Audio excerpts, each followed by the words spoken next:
It gives me immense pleasure to give a talk on this e-seminar series conducted by Dr. Rajesh Khanna. I thank him for this opportunity. He's my brother-like senior. He has guided me several times, not only in academic life but also in personal life since my undergraduate. I'm very thankful to him. And here in this e-seminar series also, I have benefited a lot by various lectures, by various eminent researchers. So now I feel very happy that I'm also contributing this lecture by talk. Thank you very much for that. So with a short note of thanks, I want to start the presentation. So what we are going to see now is a generalization of Fearless lemma. So Fearless lemma is a matrix lemma. It's about determinant, and we are going to generalize it, and we are going to apply it to find spectra of H join of graphs. So H join of graphs means it's a kind of operation among graphs, and we are going to find the spectrum of those that operation, the graphs obtained by that operation, right? So for sake of simplicity, I have split the talk into four sections. First one is we introduce the basic concept, then we find we see what is generalization of Fearless lemma, then an application of that result. By generalizing Fearless lemma, we find not only the adjacency spectra of H join of graphs, but also we are going to find universal spectra of H join of graphs. Then by application of those results, we are going to construct co-spectral graphs. And last, if time permits, we see last one operation that is H generalized join operation. That one is more general than H join operation, but that also for that also we can find the spectrum using Fearless lemma, generalization of Fearless lemma. So the work what I'm going to present now is has been published as an article in LAA. So it's a joint work by myself with Dr. S.P. Murugan, postdoctoral fellow, Isar Mohali, and Dr. G. Arun Kumar, postdoctoral fellow, IASC Bangalore. Bangalore. Sorry for the typo. So it is IASC Bangalore. And like Rajesh Khanna is my brother-like senior. These two people are my brother-like juniors. Okay. So let me introduce what is H join operation of graphs. So H join operation of graphs. Initially, what is join operation of graphs? So if we have join operation, often we came through that operation in our textbook. So join operation is usually denoted by this notation G1, G2. So we take two graphs G1 and G2, and if we join every vertex of G1 with every vertex of G2, in that case we say G1 join G2. So this operation is known as G1 join G2. So here we are going to generalize that operation with by this notion H join operation. So here what we are considering is a base graph H. A base graph H. First we take a base graph H, and it has some vertices, say K, right? It's K vertices, and for every vertex we associate a graph G1, G2, etc. Gk. So G1, G2, Gk are different graphs than H. Okay, H is a graph with K vertices. For every vertex, we have a graph G1, G2, Gk, and what we are going to do is we are going to replace this vertex by this graph. So what I mean by replacing is I am going to take these graphs as my vertices G1, G2. I take a copy of G1, I take a copy of G2, I take a copy of G3, I take a copy of G4, like that, right? Now, if two vertices are adjacent in this H, if second vertex and the third vertex is adjacent in H, then I will join. That means I join every vertex of G2 to G3. So if two vertices, if G1 and G2 is not adjacent, I won't join the vertex of G1 with the vertex of G2. So this is how we form the H join operation. So simply we are going to replace every vertex of H by a graph G1 by the family of graphs G1, G2, G3. So we take a graph H with vertex set V1, V2, etc. Vk, and one more instruction. So if you have any doubts, please stop me at any time. Feel free to stop me at any time. You can I welcome you, right? At any time, don't hesitate. At any time, stop me and ask your doubts. Okay, so the size of this G1, G2 can be different, right? The number of yeah. Number of vertices of G1, G2, Gk can be different. Whatever may be the size. Okay. So here I take a family of graphs G1, G2, Gk. Now this is denoted by this symbol in G1 join G2. So here I get capital V like that. So capital V with the suffix H and script F. So it is H join of F, right? H join of the graphs taken in the family script F. So we are replacing every vertex V of H by Gi, and every vertex of Gi is made adjacent with every vertex of Gj whenever Va and Vj are adjacent in H. Otherwise, we are not going to make any edges between Gi and Gj. So previously, we can say what is the vertex set of H join is nothing but the union of vertex set of these Gis, V of G1, V of G2, V of G3, etc. And the edges are, we actually take what are the edges in G1, we take as it is. Apart from those edges, we join these extra edges, right? Whenever ith vertex and jth vertex is adjacent in touch, we join Ga and Gj. Every vertex of Ga to every vertex of Gj. So this is given in this equation. So edge set of H join is nothing but union of edge set of Gis with additional edges joining Ga and Gj whenever Va Vj is adjacent in H, right? Shall we move to next one? So here I give you an example. I take H as P3. So often I call this one as base graph, right? So this one is P3, and for every vertex corresponding to every vertex, I have a graph. So look at this. So here it has 3 vertices, and here it has 4 vertices, right? So the size can be different.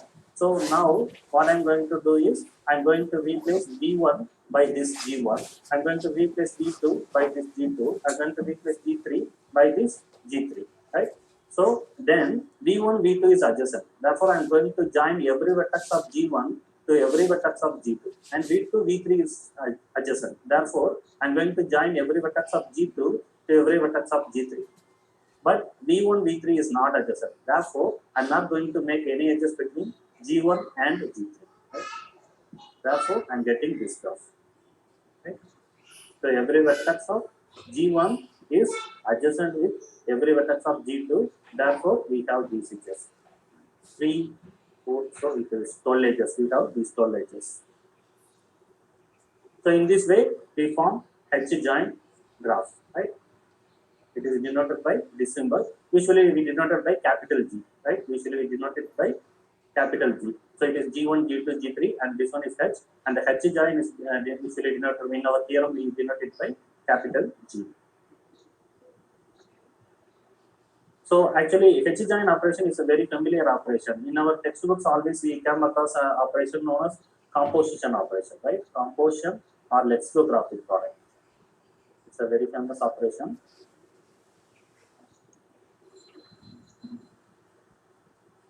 Usually denoted by this symbol GH, right? What we do is every vertex of G will be replaced by H.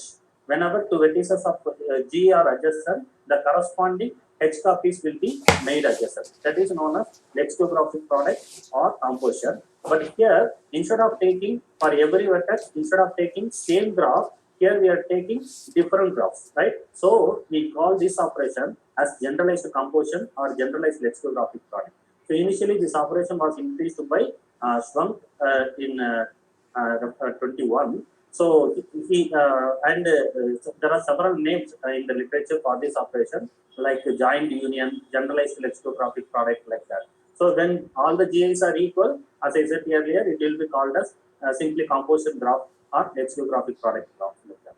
And it was remarked by Schwank in the same paper that the characteristic polynomial of the generalized composition, it does not appear likely that the characteristic polynomial of generalized composition can always be expressed in terms of the characteristic polynomial of H, G1, G2, etc. Gk. So, whenever in spectrograph theory we sorry to interrupt. Just yeah. So, what do you mean by equal? You mean the same, right? And GI. Or What's the when all the GIs are equal, it is composition or lexicographic. yeah, so what is equal? Equal means the same. Same copy, exactly same. Okay. G1 equal to G2 equal to G3 like that. Okay. H can be different. H can be different. All the graphs in this family are same, exactly same. Single graph. That's all. And it was remarked like this, right? So always we try to find, whenever we introduce a graph operation, we try to find the spectrum of that resultant graph in terms of the taken factor graphs, right? So here also Stumpf remarked that for general graph it does not appear likely that the spectrum the characteristic polynomial can always be expressed in terms of the factor graphs, right? But with this generalization of Taylor's lemma, what we have achieved is it is possible. So we proved that it is possible to express the characteristic polynomial of H-join operation of graphs in terms of, but in addition to the characteristic polynomials G and Gk, we consider two more functions also. First one is so three things we consider to form the characteristic polynomial of H-join of graph. First one is characteristic polynomial of each G1, G2, Gk. Then main functions, we call that as main functions. We are going to introduce that main function later. Last one is a function obtained from the adjacent matrix of H, right? So first two components are obtained from the family script F, and third component is obtained from capital H. With these three components, it is possible to express the characteristic polynomial of H join with the help of these three components, right? That's what we have proved in this paper. So let me go further. And one more thing, we are not only doing it for adjacency graph, but also adjacency matrix, but also for universal adjacency matrix, the work is done. So later I will define what is universal adjacency matrix also. So first I want to tell you what is Taylor's lemma. So in nearly 5 decades ago, this result came, and this result is related to the eigenvalues of 2 by 2 block matrix. I consider 2 by 2 block like this. In diagonal, I have two matrices, capital A and capital B. Size can be different. So capital A is symmetric M by M matrix. Capital B is symmetric N by N matrix. And the eigenvalues of capital A are alpha 1, alpha 2, etc., alpha m. And the eigenvalues of capital B are beta 1, beta 2, etc., beta m. And these non-diagonal entries are filled like this. I take any eigenvector of capital A corresponding to alpha 1, right? Corresponding to alpha 1 or alpha 2, whatever, right? So take U be an eigenvector of A corresponding to any eigenvalue, and B be an eigenvector of B corresponding to any eigenvalue of capital D. Also, I add one more condition, the norm is equal to 1. The norm of the vector is equal to the Euclidean norm is 1, right? It's a normalized eigenvector. Then for any constant rho, this constant is nothing but a scalar, right? This constant is a scalar. This scalar, so we form a matrix, capital A, rho UV transpose, rho VU transpose, capital B. So it is M by M matrix, and this one will be N by N matrix. So totally it is M plus N cross M plus N matrix. Right? For this matrix, we are going to find the eigenvalues. Actually, we know the eigenvalues of capital A and capital B. Our aim is it possible to catch the eigenvalues of capital C with these eigenvalues, alpha 1, alpha 2, alpha m, beta 1, beta 2, beta m. Fortunately, we have this result. So this is called Taylor's lemma, in classic Taylor's lemma. So the eigenvalues of capital C will be alpha 2, alpha m, beta 2, beta m. So all these remaining eigenvalues. So we use alpha 1 and beta 1 in the construction of capital C, right? We use alpha 1 and beta 1 in the construction of capital C. Look at the remaining eigenvalues, alpha 2, etc., alpha m, and here beta 2, etc., beta n. All these non-taken eigenvalues will be eigenvalue for this block matrix also. So first one is this one. The eigenvalues of capital C are alpha 2, etc., alpha m, beta 2, etc., beta m. So here we have m minus 1 and n minus 1 eigenvalue. Only two remaining eigenvalues are there, and those two remaining eigenvalues can be found from a quotient matrix we formed. So this quotient matrix is formed like this, C hat. So it is C hat is formed like this. In diagonal, we take alpha 1 and beta 1. That means here it took alpha 1, right? So in the conception of capital C, we consider alpha 1 and beta 1, right? So those eigenvalues are given in diagonal, right? Alpha 1, beta 1. And we are untouching this scalar. So as it is, we leave this scalar, rho, rho. And we remove this U, V transpose, V transpose, etc. So here I have a 2 by 2 matrix, right? Here I have a 2 by 2 matrix. So this is called fearless lemma. So the eigenvalues of C hat will give you the remaining eigenvalues of capital C. So our aim is to find the eigenvalues of capital C. Fortunately, the all eigenvalues except alpha 1 and except beta 1 are eigenvalues of capital C, right? Spectrum of A union spectrum of B. So we can write like this: spectrum of A,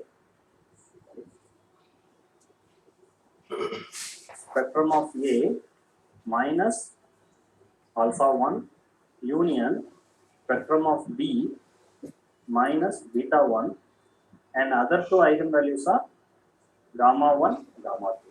Where this gamma 1, gamma 2 are eigenvalues of C hat, right? It is spectrum of C hat, right? Gamma 1, gamma 2 is nothing but the spectrum of C hat. Right? So this is fearless lemma. It is this lemma is proved nearly 5 decades ago, right? So next one. Okay, can you okay, so here when you so this alpha 2 and alpha n, so they are not ordered, right? We are not ordered. We are not They ordered. are not ordered, but Any eigenvalue you can take. Yeah. okay, so they are not. But not ordered. So, but you can see what is the K2 join adjacency matrix of K2 join. It will be A1, A2. Here it will be 1 on transpose, 1 on transpose. So this one is coming from A1 and this one is coming from A2. So always we have adjacency matrix of H join operation, sorry, K2 join, usual join operation, adjacency matrix of usual join operation will be look like this. So it is also, if I consider regular graphs, all-on vector is eigenvector of A1, all-on vector is eigenvector of A2. So here order is different. I didn't mention the order is different. But one is eigenvector of A1 and another one is eigenvector of A2. So here you can apply fearless lemma to find the eigenvalues of K2 join, right?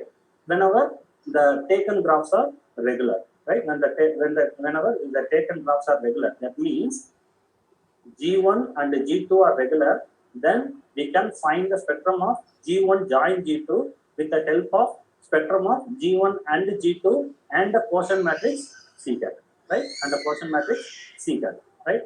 So what we have to take is eigenvalue corresponding to this all-one eigenvector, right? So all-one eigenvector, I denote the all-one eigenvector by 1, right? Corresponding to A1 size, all-one eigenvector corresponding to A2 size, right? So here, what is the eigenvalue corresponding to all-one eigenvector? It is nothing but the regularity of the graph. Therefore, the spectrum of G1 join G2 will be equal to spectrum of G1 minus regularity of G1 union spectrum of G2 minus regularity of G2, and the third one is a quotient matrix, right? A quotient matrix we denote it by A delta. So that quotient matrix is formed with the help of this quotient matrix, right? So we replace R1 and R2. Here we replace 1 and 1. So the A hat will be look like this. A hat will be, sorry, R1, R2, 1, 1. So is it clear? Shall we move? If you have doubts, please ask. I applied fearless lemma to find the spectrum of G1 join G2 because the adjacency matrix of G1 join G2 is exactly look like this matrix, capital C. Okay. So if then this fearless lemma was generalized for any size, right? Instead of taking two size, right? Instead of taking two graphs, so here we take only two graphs to form the joint, right? So in our notion, in our H joint notion, it is nothing but K2 joint. Am I right? Ordinary joint is nothing but K2 joint of G1 and G2, right? K2 join of G1 and G2. So we replace first vertex by capital G1, second vertex by capital G2. So we get G1 join G2, right? So what we are going to do is, so this work is done by Gattuso in 4, right? This work is done by Dominus Gattuso in 4, and the reference is given. So the work is this one. So he generalized the fearless lemma to any k by k case. So here fearless lemma is given only for 2 by 2 case, but he has generalized the idea to any k by k size block matrix. So first of all, let me show you the matrix. So this one. So look at this matrix. So in diagonal, we have matrices capital M1, capital M2, etc., capital M2. So we have k different matrices, and this U1, U2 are nothing but U1 is eigenvector of capital M1, U2 is eigenvector of capital M2, U3 is eigenvector of capital M3, like that it goes, right? And these row 1, 2, row 1, 3 are some scalars. Symmetric, it should be symmetric. Therefore, I will take row 1, 2 equal to row 2, 1, row 1, 3 equal to row 2, 3, like that. Right? So we consider this matrix and we want to generalize this one. But this generalization is not done by us. It is done in 4. Okay. So the idea is this one. The spectrum of this one is nothing but similar to 2 by 2 case. Here the spectrum is nothing but we just remove the corresponding eigenvalue in the spectrum of M1.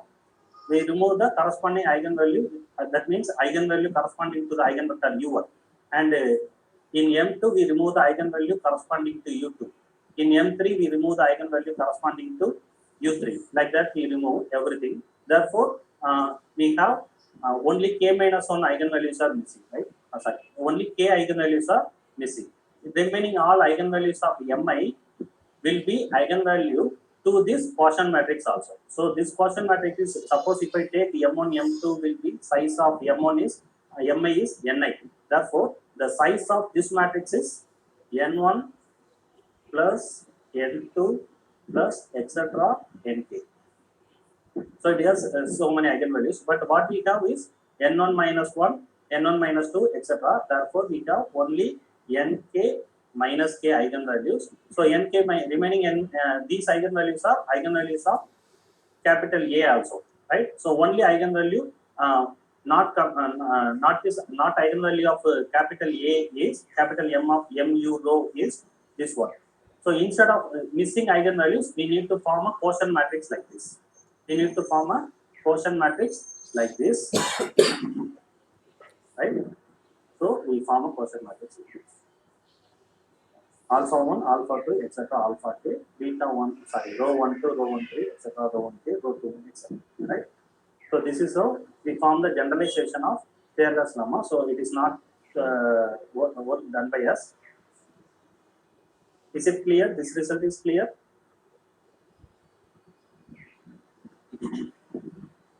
We collect the matrices M1, M2, Mk and the corresponding eigenvectors U1, U2, Ek for some eigenvalue. M1 is U1 is eigenvector of capital M1 for some eigenvalue such that norm Ui equal to 1. U2 is eigenvector of capital M2 for some eigenvalue with the norm U2 equal to 1, like that. And these are some arbitrary scalars. K into k minus 1 by 2. That means Kc2 because we remove this diagonal, totally k squared entries are there. Therefore, symmetric matrix. Therefore, we take only this much of scalars. So we form this quotient matrix. Now the eigenvalues of this quotient matrix is obtained like this. Spectrum of capital A equal to spectrum of Mi, union of spectrum of Mi, where alpha is removed, and finally union of spectrum of A hat, where this A hat is formed like this.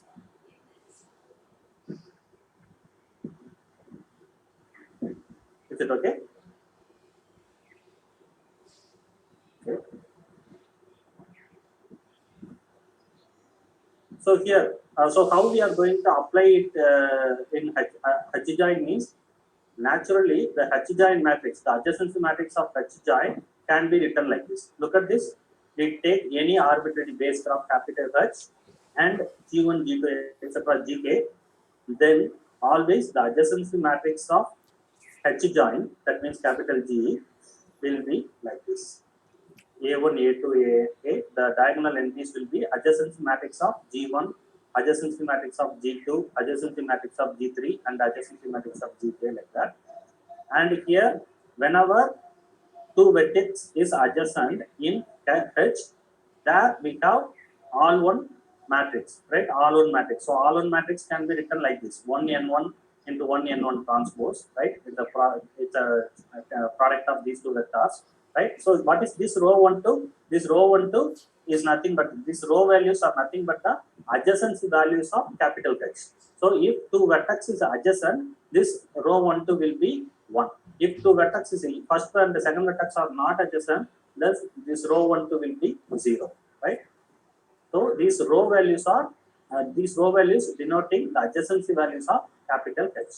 That means we consider the adjacency matrix of capital H first, right? We consider the adjacency matrix of capital H first. For example, if you have P3 and if you replace every vertex by G1, G2, G3, then first you take adjacency matrix of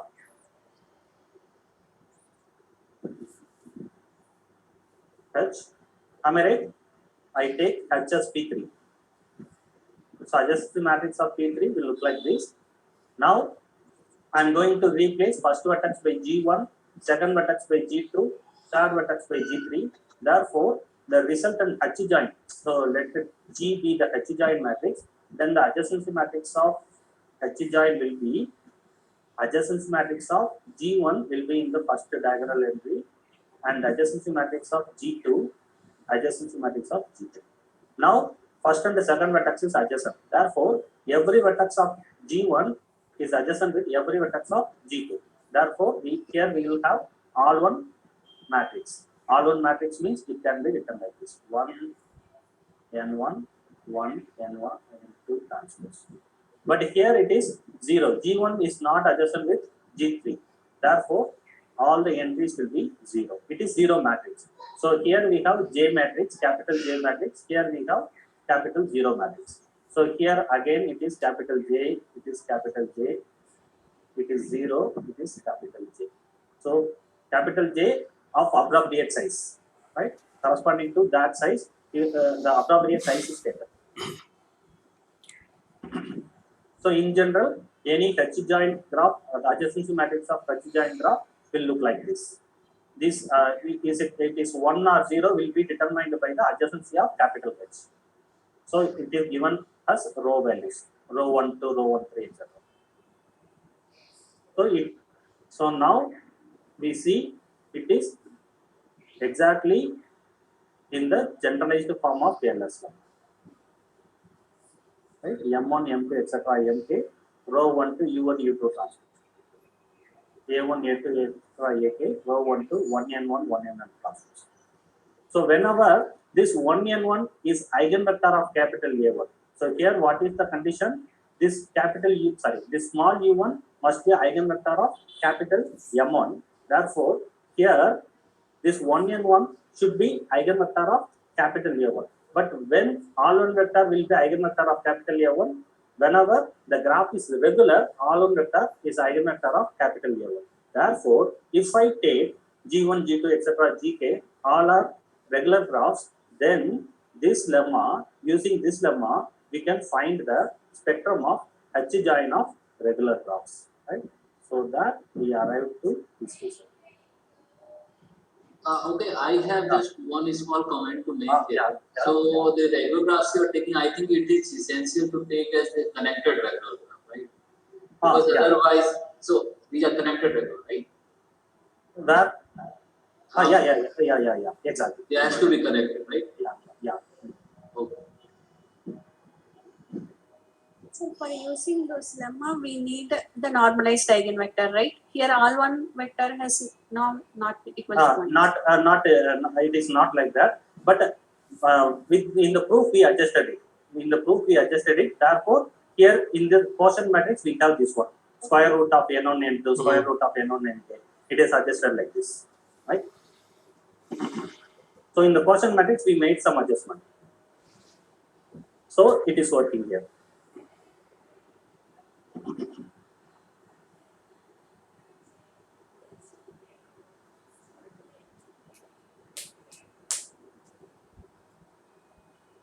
Now let me tell you our work. So here the next work we want to do is why we are restricting ourselves with only H join of regular graphs. If we go for H join of non-regular graphs, what will happen? That was our question, right? So, but we tried for H join of non-regular graphs. We tried for H join of non-regular graphs. We got some result related to that, and but we are not, so using a lot of examples with the help of SageMath. Finally, we arrived to some observation, and one more thing. Before doing that, I need to introduce one more thing. That is in corona operation. Its corona operation is another graph operation. So it is similar to H join. We take a graph G1. It is called G1 corona G2, right? So for every vertex of G1, we introduce G2. And here we adjacent every ith vertex to ith graph. It is called corona graph. In H join, we replace everything. We replace vertex by G1, G2, etc. Gk. But here not, we are replacing. We are introducing additional copies of G2 everywhere, and it is known as G1 corona G2. And this corona operation can also be generalized such that instead of taking G1, G2, etc., same G2 copy, we can take different copies, right? We take a base graph H, and we take G1, G2, etc., Gk, and we are going to join every corresponding vertex. So this is called the generalized corona. But in later we will tell you there is a close relationship between H join and the corona operation. In fact, corona operation, even generalized corona operation, can be considered as a particular case of H join operation, right? So, but recently for corona operation, even these copies are non-regular. These copies are non-regular. They found characteristic polynomial and spectrum. So with that motivation, so we realized that corona operation can be considered as H join can be considered as a particular case of H join operation. Here for corona operation, even for non-regular graphs, we have characteristic polynomial. But why don't we try it for H join, general operation? Why don't we try it for general operation? So here, which helped a lot to attain spectrum of G1 corona G2. Whenever G1 G2 are non-regular, is one important notion that is that one is called as coronal of the function, right? So that coronal is somewhere related to eigen spaces of graphs. It is called main eigenvalue or main angle, like that. So I need to introduce that first. So what is main eigenvalue? So I need to introduce one more thing, that is main eigenvalue or main angle. So we consider the spectral decomposition of A of G. You take any graph, any arbitrary G, and symmetric, usual symmetric graph. So it will be normal matrix. So we can find the spectral decomposition of that normal matrix, capital A of G. So it is given like this. So if beta i's are eigenvalues and E beta i's are corresponding projection operators, orthogonal projection operators onto the eigenspace of theta I. Now we call, so we are going to classify the eigenvalues of capital G into two types. That is main eigenvalue and non-main eigenvalue. So when we say a main eigenvalue is the corresponding eigenspace. If I take one, if I consider an eigenvalue beta I consider the corresponding eigenspace. If the corresponding eigenspace is not orthogonal to all on vector, I say that eigenvalue is main eigenvalue. For example, if you consider regular graph, so for regular graph, all on vector is a eigenvector. All other vectors are perpendicular to it. All other vectors are orthogonal to it. Therefore, all other eigenvalues are non-main. The only main eigenvalues are just regularity, right? So similarly, but non-regular graphs, for non-regular graphs, you can find even for complete bipartite graph, you can find two eigenvectors. You can find two eigenvectors which are not orthogonal to all on vector. At that time, we say those two eigenvalues are main eigenvalues and the remaining eigenvalues are non-main eigenvalues, right? Also, in addition to main eigenvalue, we introduce main angle also. The cosine of the angles between all on vector and the corresponding eigenspaces is known as main angle. So whenever eigenspaces is perpendicular, that means orthogonal to all on vector, this main angle is equal to 0. So theta is a main eigenvalue if and only beta is not equal to 0. So you can found this main eigenvalue for this main eigenvalue. This beautiful survey is there. It is mentioned in the first. Right? You can go that survey. Also, you can see one more monograph, that is a theory of eigenspace of graphs. There also you can find these notions. And why we are introducing this is, look at this. In 17, this graph is introduced. This function is introduced. For any graph capital G, we find this function lambda in minus a of b, nothing but the characteristic matrix, nothing but the matrix of capital AG, capital A of G, and we find inverse of it. We find inverse of it, and we t multiply by 1n transpose and post multiply by 1n. So it will be 1 by 1 entry. It will be a scalar, right? Because here 1n transpose will be. Yeah. I think your slide is not moving. It's in 5th slide still. Others. Now it is in 5th slide. 15th slide. Oh, it is in.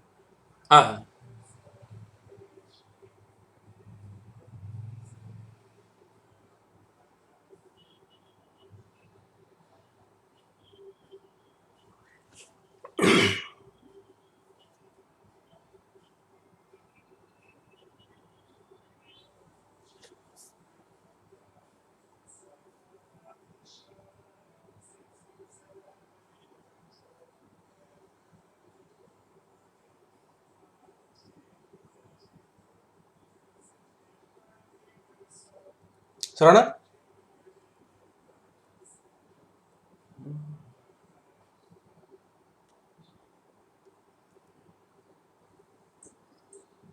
I think there is a network issue. Yeah. Yes, network issue. Okay. Yeah.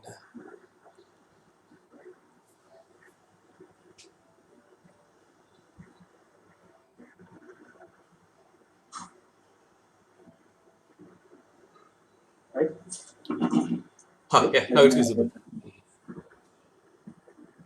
So in 17, right, this notion was introduced to find the characteristic polynomial or spectrum of coronagraphs.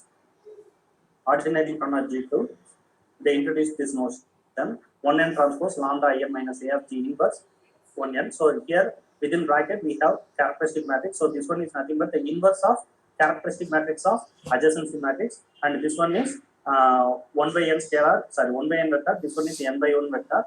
Therefore, the entry will be 1 by n by n is n by 1. So the answer will be 1 by 1 entry. So it is nothing but a scalar in C of lambda. So C of lambda, it is a field of rational functions. So it is a scalar. This scalar is was introduced in the name of coronal of G, because this function actually it is a function. It is a function in lambda. It is a function in lambda. So this function helps to find the spectrum of G1 corona G2. Therefore, that function was called as coronal of G.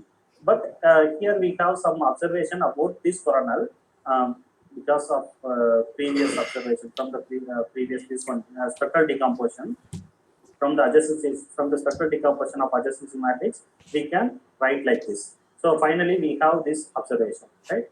So this observation will tell you that there is some close relationship between main eigenvalues or main angles and coronal, right? Also, so many interesting properties are there for coronal related to main angles and the main eigenvalues. Therefore, we try to generalize this concept. We generalize this concept. So we got this one, main function of a matrix. So instead of calling it as coronal, we propose to call it as main function of the graph. So how we form this main function is, we consider, usually you consider any adjacency matrix of G and find the inverse of characteristic matrix and pre-multiply by 1n transpose 1n. So it is coronal. We are going to generalize it. Instead of taking 1n transpose 1n, you consider any vectors, any arbitrary vectors. So here I am taking M be any n by n complex matrix, U and V be n by n complex vectors. The main function is defined like this: V transpose lambda I M inverse of characteristic matrix of M U, right? So it is the entry of C of lambda. It is denoted by capital gamma suffix M U V lambda, right? So it is constructed. This capital gamma is found from capital M, small u, v, and lambda. Therefore, we have this notation. Also, whenever these vectors are same, these two vectors are same, we can denote just simply like gamma m, u comma lambda. So, if I take u and v as all one vector, you get this coronal. Am I right? If I take u and v as all one vector, we have coronal. So this main function is generalization of coronal function.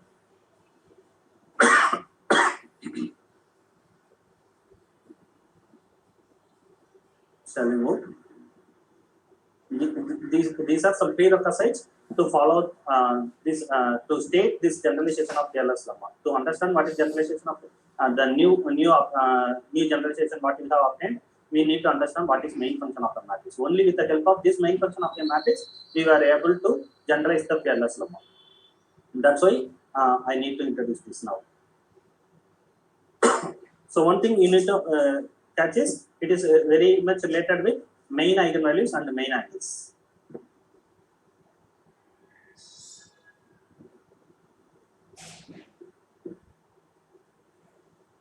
So now let me tell. So this is what the generalization of Taylor's lemma, what we have obtained in our work, a new generalization. Similarly, we consider capital Mi matrices, Ui, Vi be arbitrary complex vectors. Here we are not restricting only for eigenvectors, because when we are trying to find the spectrum of H join of graphs, the problem is A1, A2, 1 transpose 1. Then if G1 is regular, then this one is eigenvector of capital A1. Therefore, we can apply the previous generalization. But if G1 is not regular, this one is not going to be eigenvector of capital A1. Therefore, we cannot apply the previous generalization. Therefore, if we have generalization for arbitrary vectors, instead of taking any vector, instead of taking eigenvector, if we have arbitrary vector in this, if we are able to produce a result for arbitrary vector in this place, then we can apply this result for non-regular graphs of H, isn't it? That's why here, instead of taking eigenvectors of capital M, here we are taking any vector Ui and Vi, right? And rho ij are arbitrary complex numbers. They need not be symmetric. Rho 1, 2 need not be equal to rho 2, 1, right?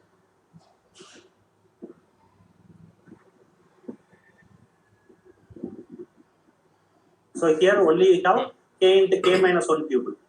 In the previous generalization, we have k into k minus 1 by 2, but here only we have only k into k minus 1, because the matrix is not symmetric. So we have this. Look at this matrix. So our aim is, our complete aim is, the main core of this work is this one. We are going to find the eigenvalues of this matrix. So it is very similar to the previous one, M1, M2, etc. Mk are in the diagonal, and row 1 to U1, V2 transpose, row 1 to U1, V3 transpose, like this. So it is like this. But here, what is the difference? This row 1 2 need not be equal to row 2 1. Also, this eigenvector, this U1 need not be eigenvector of M1. This V2 or U2 need not be eigenvector of M2, like that. So here we consider two different vectors also. There we consider only one vector for every matrix, but here we consider two vectors for each matrix. Now, the spectrum of this capital A, so this is what our result. Spectrum of, actually we find the characteristic polynomial, right? Not finding spectrum, the characteristic, first we find the characteristic polynomial, then we obtain the spectrum. So the characteristic polynomial of this capital A will be product of all characteristic polynomials of factor matrices. That means M1, etc., M2, etc., Mk, and their main functions, capital gamma I. So this capital gamma I is formed with the help of U, V, and capital M. Capital gamma I equal to gamma of Ui, Vi, lambda, that is Va transpose lambda I, Mi inverse Ui. So it is generalized coronal, or it is main function of capital Mi. For any matrix, we can define main function. So here we consider main function of capital Mi, and we get this result. So here you have the product of, for each graph we find the characteristic polynomial as well as main function. Actually, this main function is not a polynomial; it's a rational function. It's a numerator is a polynomial, denominator is a polynomial. Therefore, we call this one as main function. Instead of calling it a polynomial, we are calling it as main function. And the product of these, we take the product of characteristic polynomial and main function for each graph, and one more quotient matrix. The determinant of one more quotient matrix. This quotient matrix is this one. The theorem is very big, therefore I have split the theorem into 3 different slides. Excel size theorem. Okay. Lambda minus alpha. So this is the quotient matrix. The quotient matrix is the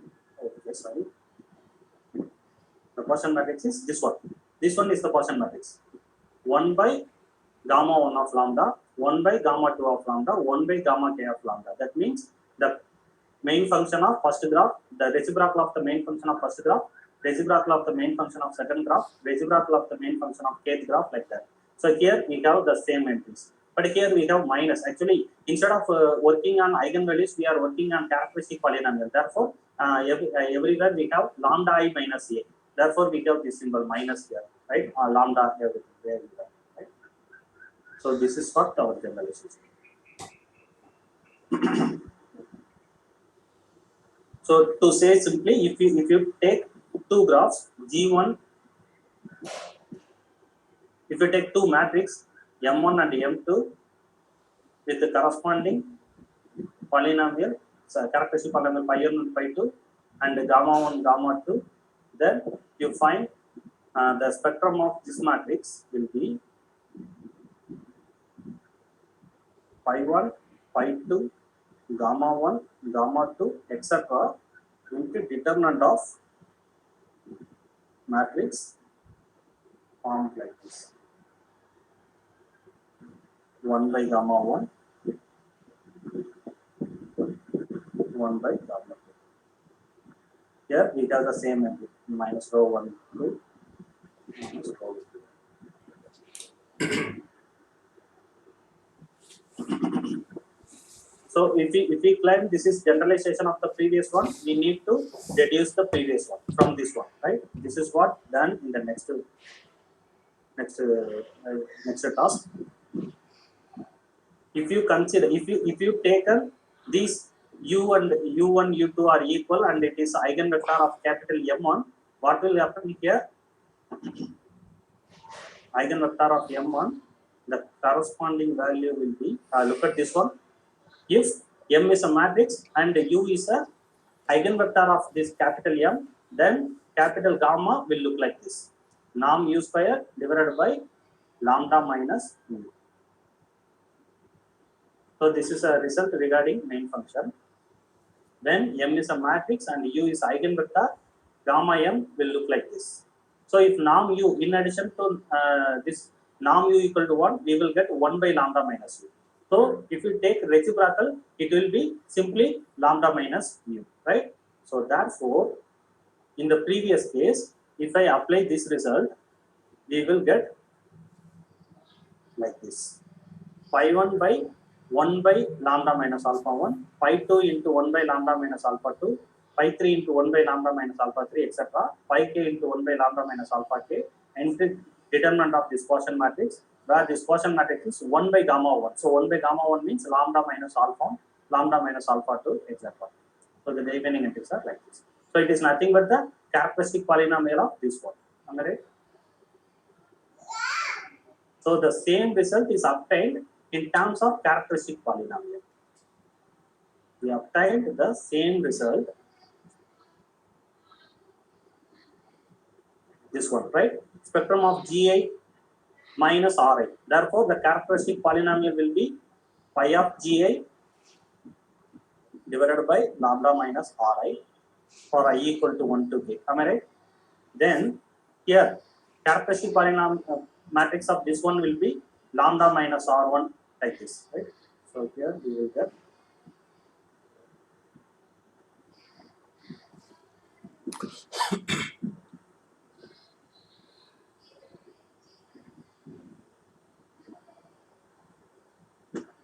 for this one.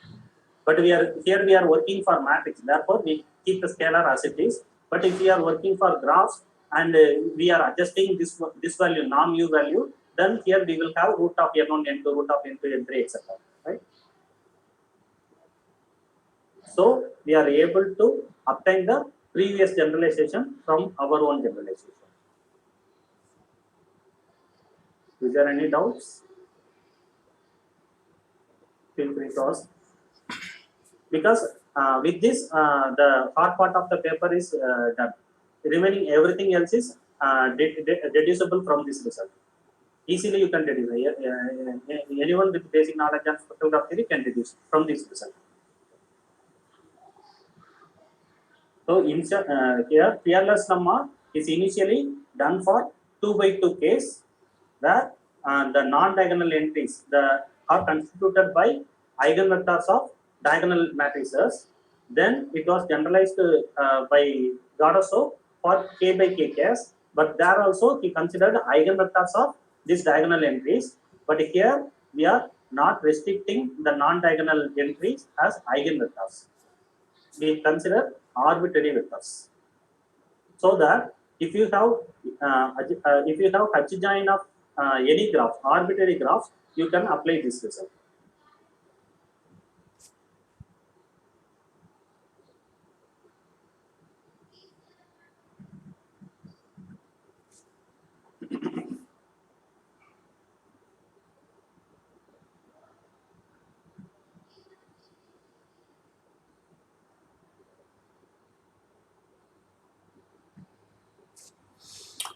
Okay.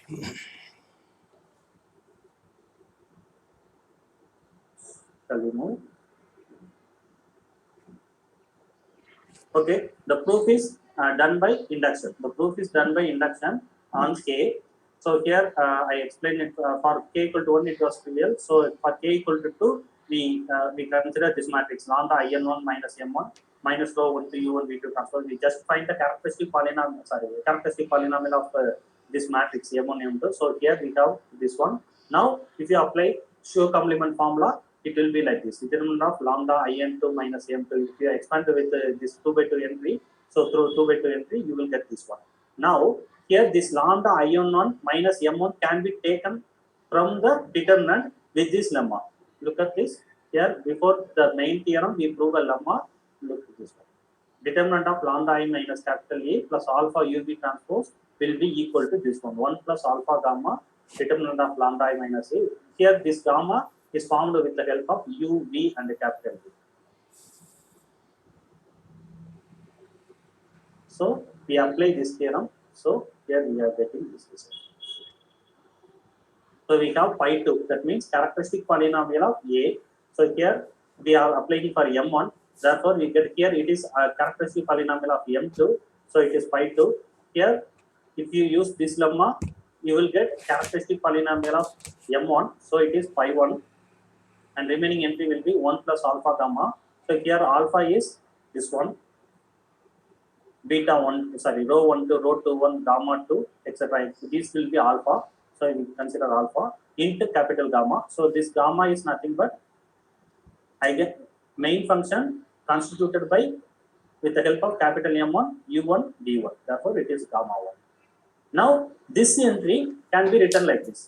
This entry can be written like this. So it is nothing but our 2 by 2 case. Am I right? Pi 1 into pi 2, 1, rho 1 to gamma 1, rho 1 to gamma 2.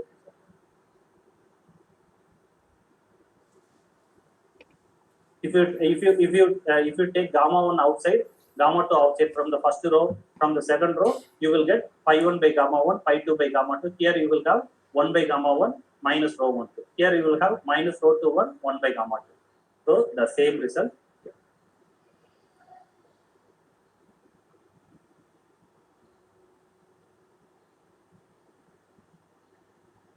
So we can obtain this result with the help of induction. Similarly, we work at for 3. For 3, it will be slightly devious. For 3 case, it will be slightly devious. We have to use one more lemma also. So if you go like this, then you can if you can prove k minus 1 to k, then the induction part will be over. So you can obtain the proof of this main theorem.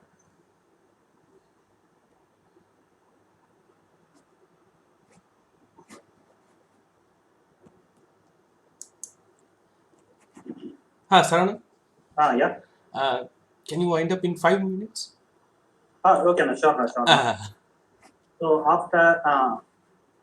after finding the characteristic polynomial, we can find the spectrum also. Actually, the main function will look like this.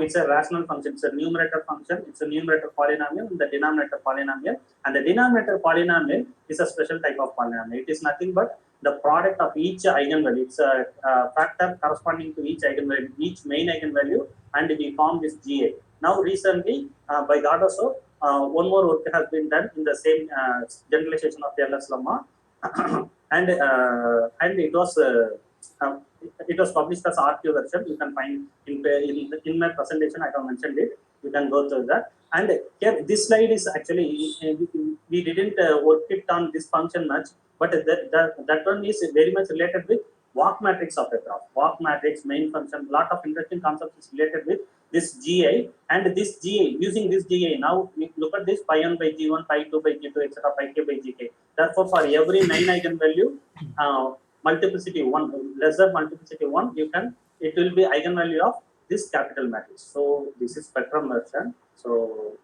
spectrum version of the Taylor's lemma. Every not UI main eigenvalue will be eigenvalue of our general matrix, K by K matrix, and every main eigenvalue, UI main eigenvalue will be eigenvalue of our matrix with one lesser multiplicity, and for remaining eigenvalues, we go for this capital pi of lambda. This capital pi of lambda is formed like this.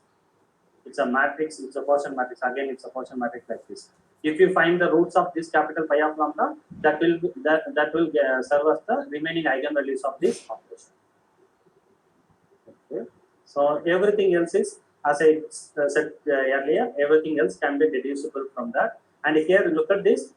Actually, we started our work to find the adjacency matrix of H join of graphs. But this result is very general result. For any matrix, it works well. Therefore, instead of adjacency matrix, we were able to get the result for universal adjacency matrix also. So, universal adjacency matrix is a generalization of adjacency matrix. Not only adjacency matrix, you can obtain adjacency matrix, Laplacian, sinus Laplacian, serial matrix, everything you can obtain from universal adjacency matrix. So, it is degree matrix. This capital D is degree matrix, I is identity matrix, capital J is all-one matrix, capital A is adjacency matrix, right? So, in search of gold, we found diamond.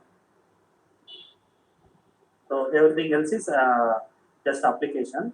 And last one thing I want to mention. Not only H join operation, there is one more generalized operation of H join, that is H generalized join operation. It is formed like this. In addition to considering this base graph capital H, G1, G2, G3, we consider a subset of G1, subset of G2, subset of G3. In H join, if two vertex is adjacent, we make every vertex of G1 adjacent with every vertex of G2, isn't it? But here we are going to restrict it.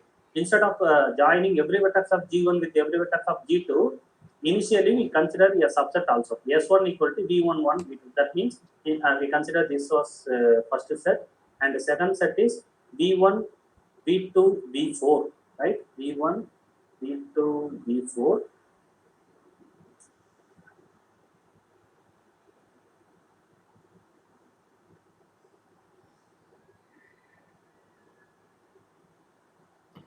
And last one, V2, V3.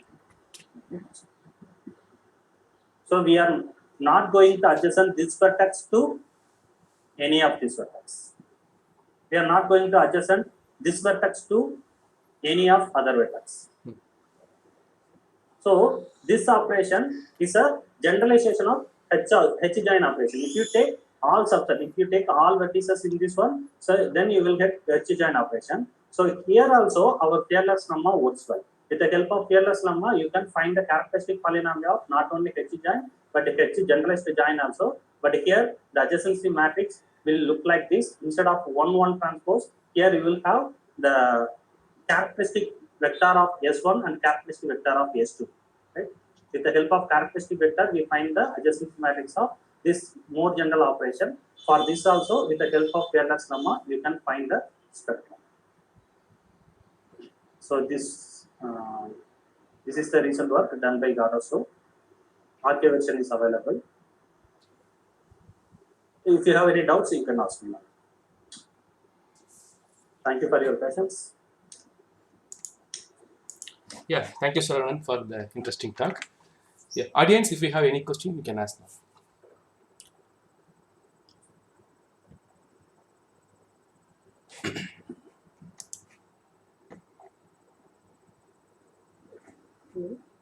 Yeah. Yes, I just wanted to know, since Keeton lemma involves symmetric matrices, can it be extended to the Laplacian matrices test that in Sorry, it's not audible. It's, voice is breaking. sorry, is there any way to extend the series to Laplacian matrices, because the lemma involves symmetric matrices? Yeah, Laplacian. You can obtain the result of Laplacian matrix from universal adjacency matrix. Laplacian, signed as Laplacian, Seidel spectrum also. Okay.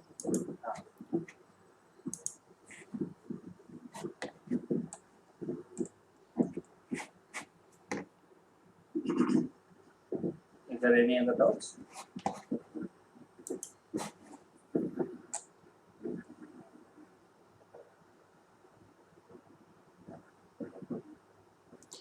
Okay, are there other questions?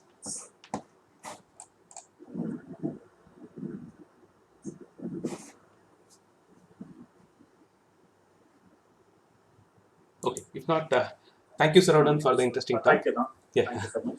Yeah. So please send the slides to me. I will circulate with the participants. Thank you.